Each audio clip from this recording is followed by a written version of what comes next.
Hello and welcome back to Windigino. Today I'm going to be playing The Reminder. I am in Le Vercors à Outrance, so if you see some cows going by behind me, that's normal. Alright, let's get into it. It's 9 p.m. I don't expect to find anyone else at the funeral home at this time of the day. It's not as if I was going to weep loudly, but I'd rather be alone with my pain if possible. Oh, there it is. A plaque with her name, Lorraine McGovern, the woman I've been in love with my whole life, or at least 20 long years. They feel like an entire life. But it seems I can already forget about mourning Lorraine in private because despite the late hours, there's someone there. I know him, of course, David Hills, Lorraine's assistant, extroverted, attractive, with that brimming with else look that ticks me off, who's just glancing at him. As soon as he sees me, he stands up from the couch with an incredibly wide smile and squeezes my forearm as a greeting. What should I do? I'm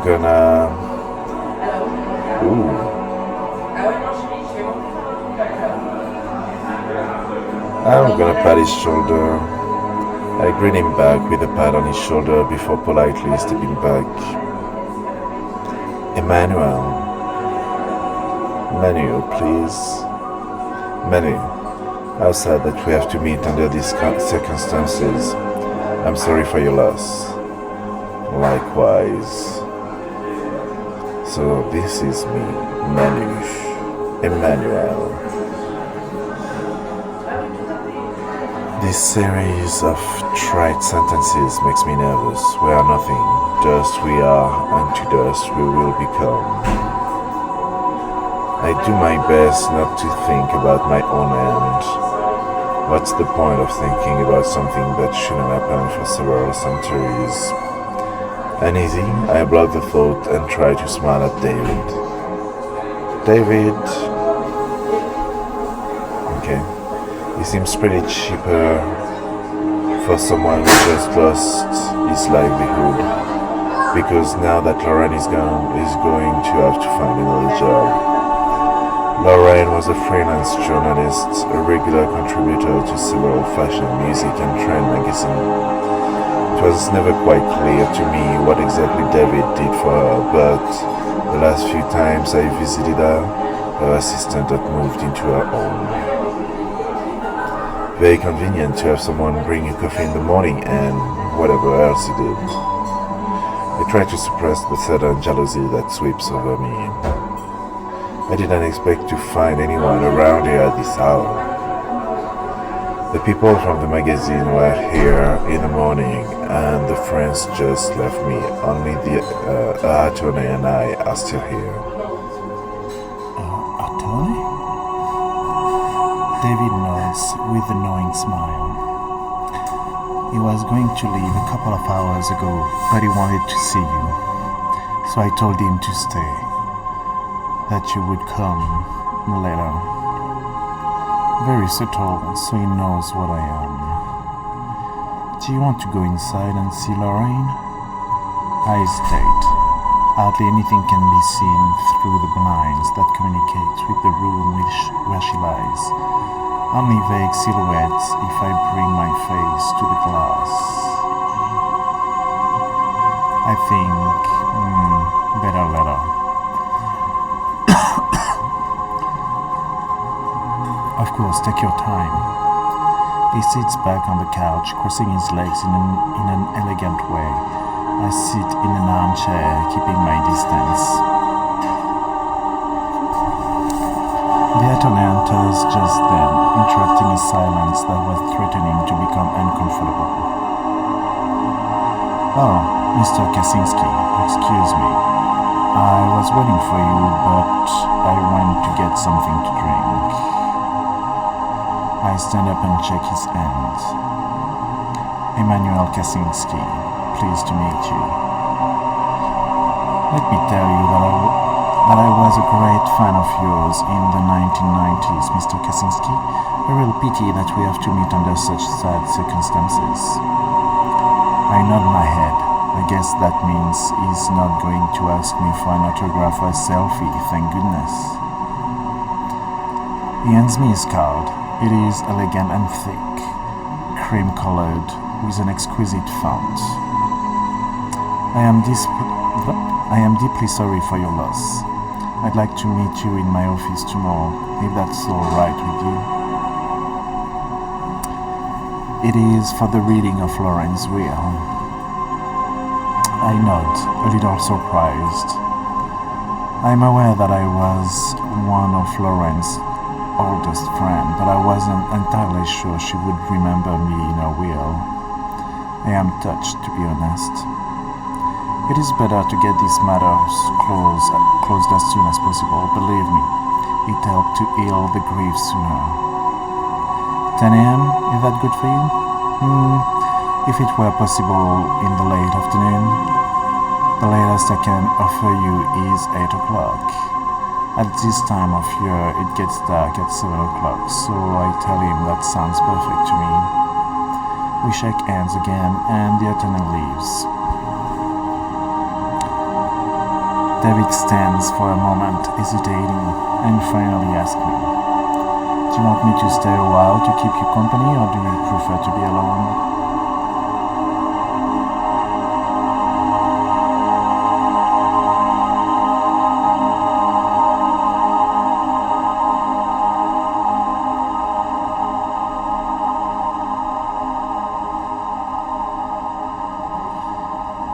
"Please, do stay.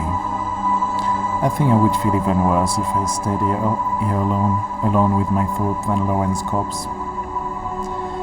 If you don't mind staying for a short while."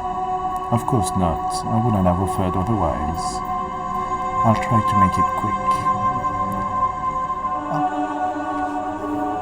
I do my best not to linger in front of the door where Lauren lies, but all my fears suddenly overtake me.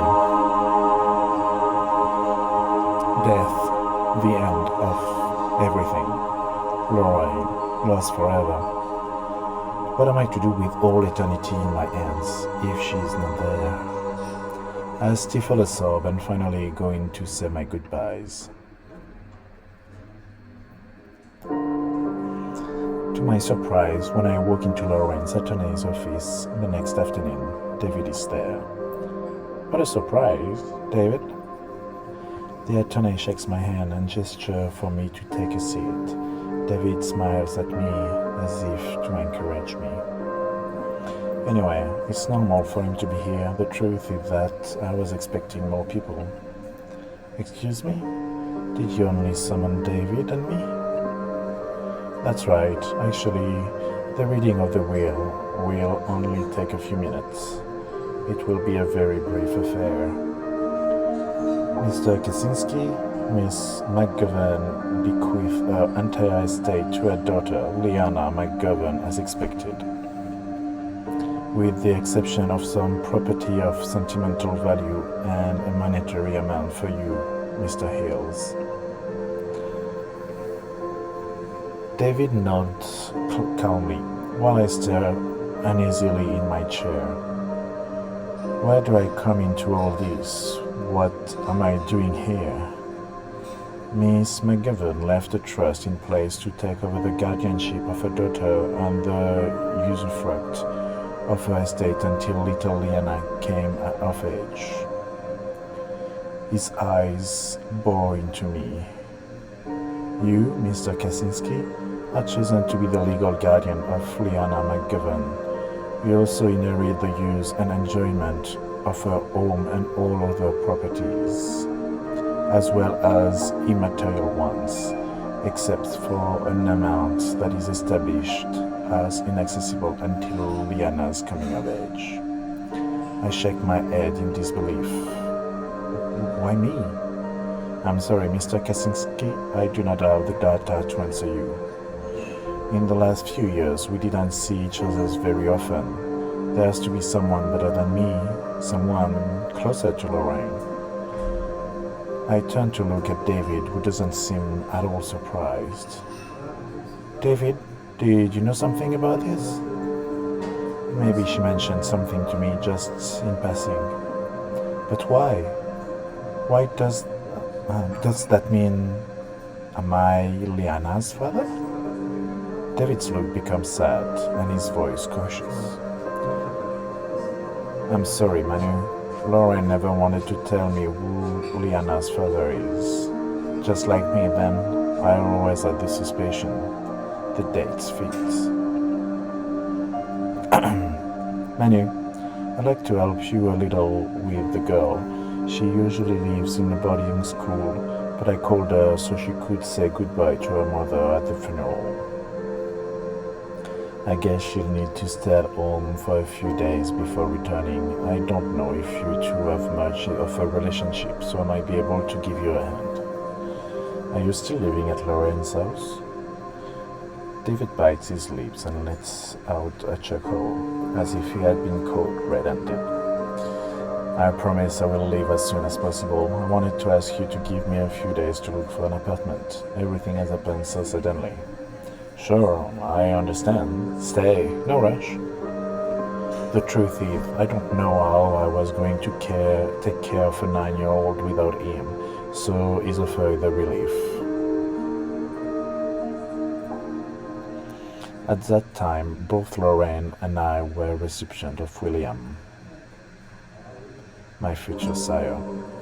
I was doing it because I was eager to be converted to be one of them, and I would have done anything to get it. The kiss was wonderful, but I wanted more.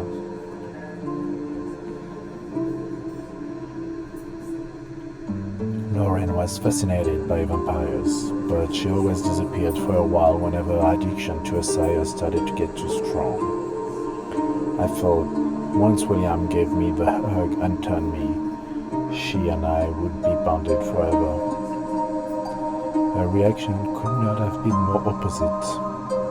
After years of stringing me along, accepting me with many reservations only to ask me for more space after a few months, she finally gave me a reasoning now. And here I thought I had softened her over time, that I just had to wait until we were on the same wavelength. And it turns out I didn't know her at all. Lauren never wished to become a vampire. I realized then she had never studied it, and I took it for granted. She was too afraid of losing her humanity. So instead of converting with me, she disappeared from my life after telling me how much I had disappointed her by choosing the easy way out, she said. Easy? How wrong she was. What's easy about this? When we meet again, 2 years later, she already had Liana, a beautiful little girl who was just starting to walk, gorgeous and chubby. Lauren dodged all my questions, and I kept quiet. I would have done anything to at least keep her as a friend. It made me happy to see we were still connecting, that she still needed me. I made up my mind that was all the role I was going to play in her life, and anyway, if she wasn't going to get the hug, she wasn't going to stay in my life for long either, although I never imagined it would be such a short time. The visuals have different style. The other one was like done in like what was looking like 3D, and this one is really more like painted in a Photoshop or something like that. But anyway, interesting story so far. I'm not ready to face the little girl, but here she is anyway. Liana bears a vague resemblance to her mother, the same hair, the same smile. Except right now, the last thing she feels like doing is smiling, of course.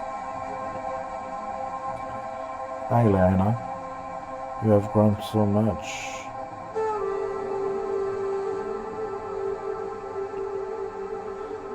The little girl clings a little tighter to her stuffed animal.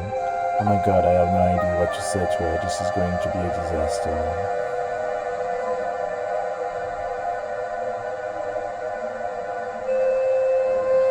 Liana, how long has it been since you've seen Uncle Manu? A long time, right?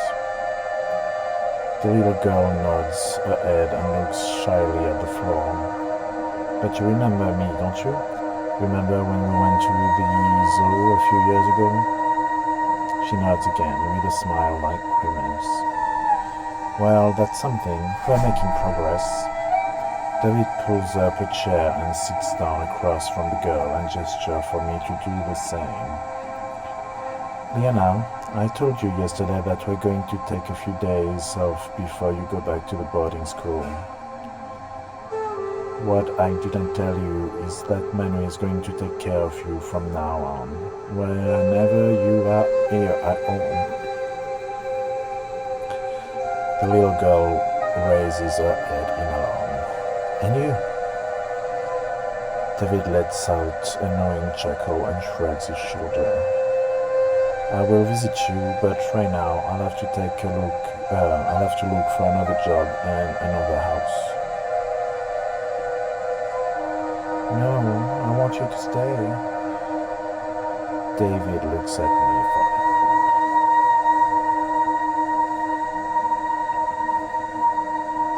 The two of us still take care of you.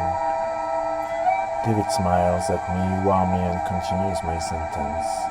Between the two of us, we will make sure that you lack nothing. You know that Manu was your mother's best friend. If she decided to leave you in her care, it's for a reason. Your mother was a very wise person. Liana smiles sadly before ducking her head again. I wish I was as sure as Lauren's decision as David is, to be honest. But I am determined to do everything I can to make sure Lauren is okay. I owe it to Lauren, and besides, who knows? The more I look at the girl, the more familiar her gesture, her look seems to me. Well, let's get dinner before the food gets cold. Liana, have you washed your hands? The girl runs off to the bathroom to wash her hands. David sighed with relief. You didn't go too badly, don't you think? I just know that I know nothing. To tell you the truth, I have no idea if this will work out. Have a little faith. Liana is a good girl. I know, but I haven't talked to her very much, neither her nor any other child. I don't know if I'm going to know how to treat her without continually screwing it up. Look, after dinner we play Pachisi. And then you can read her a bedtime story. She's sad about her mother now, but I'm sure you will win her over in a few days. I hope so. I pat him on the back with a smile and go upstairs to drop my suitcases in my new room. Okay. To my surprise, David is right about everything. Liana seems much more animated after dinner, a board game and a fairy tale. What did I tell you? She fell asleep right away. Thanks, David. I don't know how I would have gotten through this without you. Liana has even smiled several times during the evening. Apparently, the trick is to keep her distracted from thinking about her mother. Just as in my case, I realized that I have spent the day so focused on the child that I have barely had time to think about Lauren and feel sad. Fancy a drink? Yes, please. Something strong, if possible. Lauren at a well-stocked bar.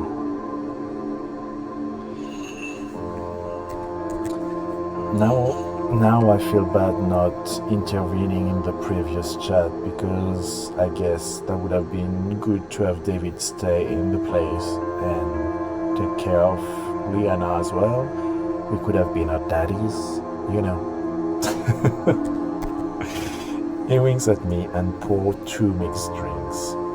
I relax on the couch with mine, letting my mind go blank. Before tasting my whiskey, I glance sideways at David. To my surprise, he's watching me with a smirk. Don't hold back because of me. You can add blood to your drink. Even that's what Toyotas do. Okay, time to drop the acting. I take out a small bottle with blood from my jacket's pocket and pour some into my glass. David follows my every moment with amusement.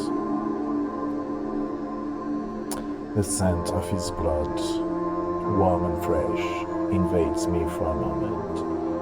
It goes to my head like the best aged whiskey. I wish I could fill my mouth with this delicious fluid. So much fresher than the one in my little bottle. Although I don't move, of course, I can't help but sniff lustfully. There is something else there, in the smell of his blood, although somehow I was already expecting it. You're a girl, right? Very clever. What gave me away? Was it my smell? That and how comfortable you feel among vampires. At first, I thought you were just a vessel like Lauren or an ally. Lauren had not been a recipient for years, right? I saw one of her interviews with a famous fashion designer, a Toyota like me, so I figured, whatever. It's been years since Lauren told me anything anymore. I looked down into my glass, depressed. You know, I was a fan of yours too. I don't know if I ever told you. That makes me laugh, even if it's a dry, sad laugh. Really? If you were still a kid when I was famous. My mother used to play your song all the time. You were very popular. Too bad you didn't continue playing when your band broke up. I shrugged with a smile. Grunge died with Kurt Cobain. It was pointless to keep playing anymore. I felt empty, lost, and I wanted to try other things.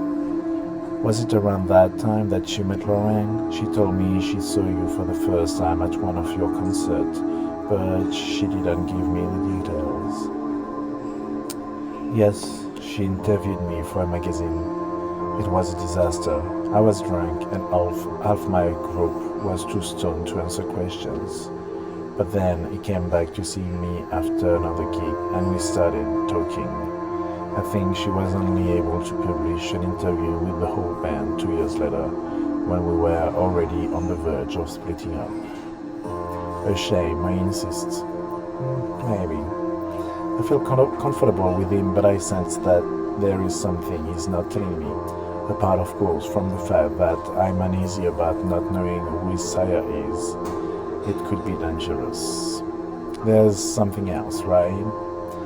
It's just that I was thinking that we should take Liana away from this house, you know.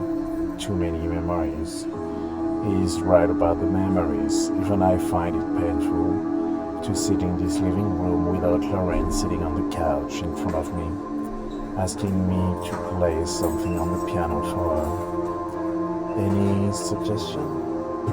Well, the other day we got this brochure in our mailbox and it looks good. He passes me a slightly crumpled triptych? What the fuck is that? Very colorful with pictures of ponies and sunset over a lake. If you know what a triptych is, I'll Google it, but don't hesitate to put your definition in the comment and how to say it as well. Anyway,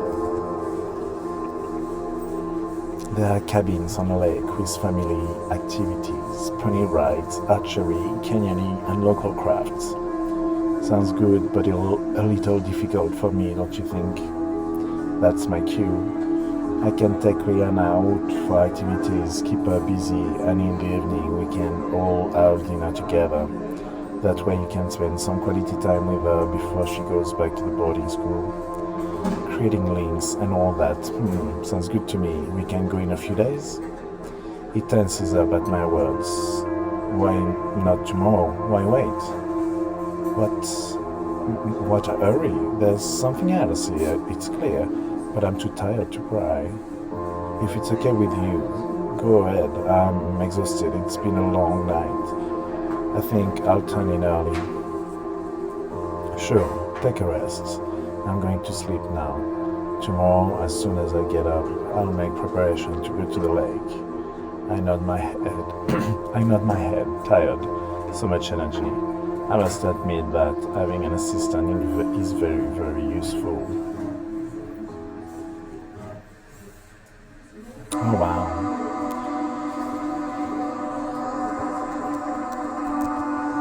What a cute little scene. Well, we are here. Just arrived at our lakefront cabin. The air smells intensely of pine and Leona's eyes sparkle with excitement. Do you like the place, Leona? Yes, lots. Thank you, Manny. Thank David. In fact, it's David's doing. You should thank him. Oh, thank you very much then, David. And there are lots of activities to do. You'll see, we'll have a great time. Can I go outside? Sure, go out while we prepare tonight. The girl trots down the stairs leading to the lake, activity booklet in hand. I am so glad to see her so happy. As long as she keeps busy, she won't have time to get sad thinking about her mother. I have to say that maybe distracting yourself from grief is not the best way to deal with it. You need to digest those emotions. Grief is really hard. It takes a long time to move on. But if you keep distracting yourself, repressing it and trying to avoid it, that's not gonna help you in the long run. Anyway, let's move on. It works for me too, to tell you the truth. I feel better here, away from all the object that reminds me of Lauren. You loved her very much, didn't you? I nod my head, taciturn. Lauren was the love of my life, but I don't know if I was still in love with her. The distance had made her a distant pain, even before this. I think in the last year I saw her, once, twice. That's not much to keep a love alive. No, the embers are still there, of course, but with nothing to stoke them, I imagine they will die out little by little.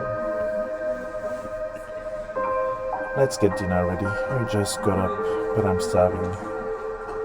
Me too, but I say nothing. As soon as David enters the cabin, I pull out another bottle of blood and finish it in a couple of gulps. It's good, but it's not what I call a satisfying meal. I miss feeding on a living being, feeling the warm blood gushing directly from the veins, coursing through my body and feeling it with its warmth, with its life. But at least the bottled blood keeps me alive. More importantly, sane. Good on you, lucky you.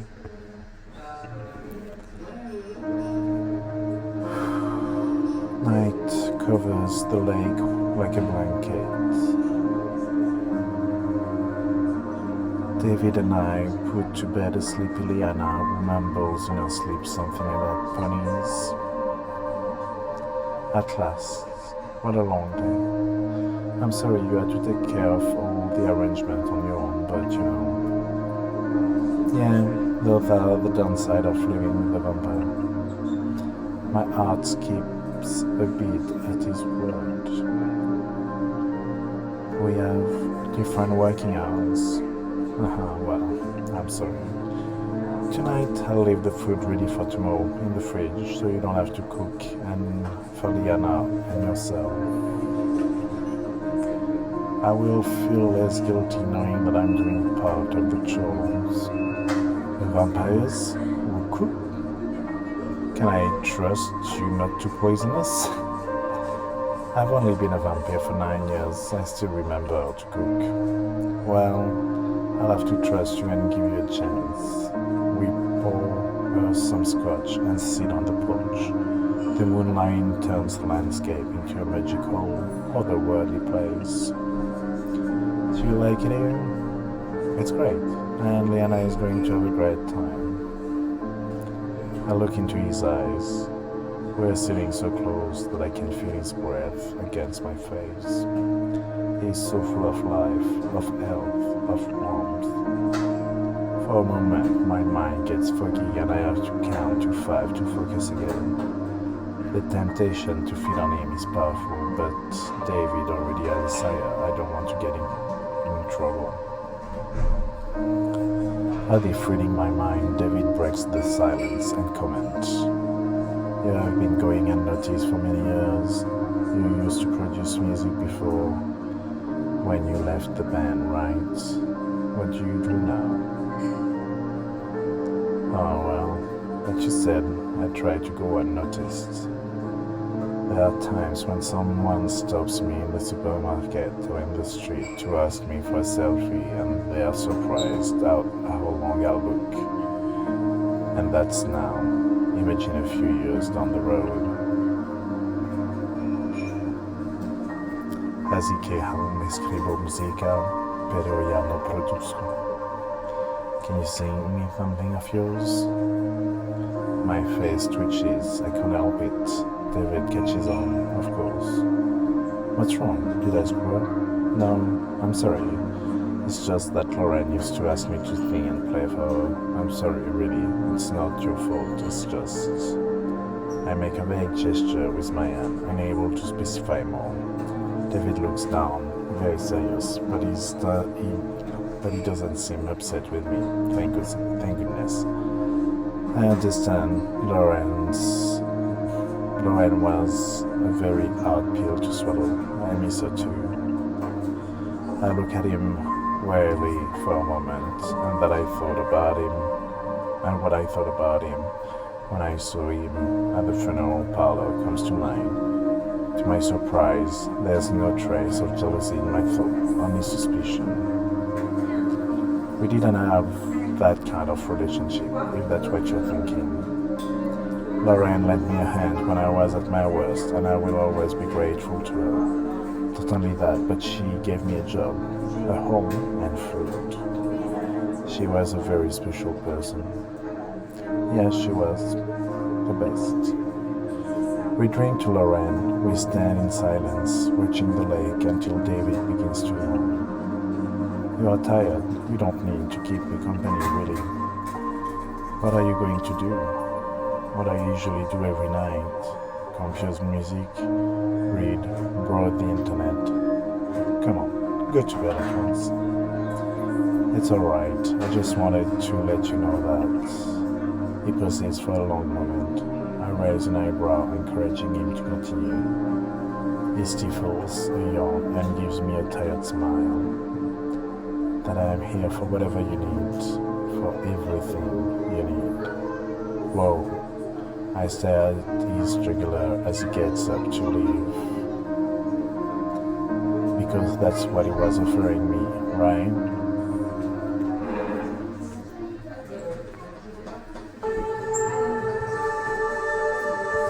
Okay, well, that's interesting.